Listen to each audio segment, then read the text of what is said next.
What's the status of the building program in view of the suit coming up the 16th? Well, in the suit, it's referring to the hearing on the temporary injunction, April the 16th. Mine presently will continue on building. We have no right to stop the contract. We have a contract signed with the holding corporation. They have a contract signed with the contractor, and there's no way that he can be stopped from continuing his building except by the injunction. And so they're having a hearing April the 16th with the judge in Indianapolis. At that time, he will decide whether he will grant the temporary injunction or not. Also at that time, at this hearing, if a temporary injunction is granted, we will demand or try to demand bond be posted in case of any losses due to the hold-up in building.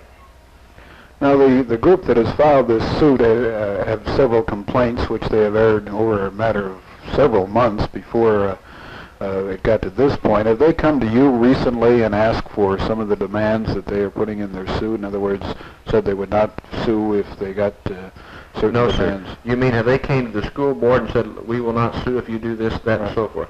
No, sir. They haven't. You haven't had any contact with them recently? I have not had any contact whatsoever with them.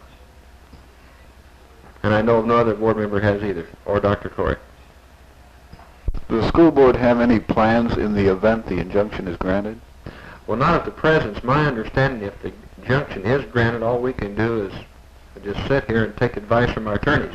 It's the entire program, the whole entire project, you might say, is in hand of Mr. Lawton in Indianapolis and Mr. Beasley and Mr. Gilbertson. They will advise us on what our next step to do if the injunction is granted. This time I couldn't tell you because I don't have the slightest idea.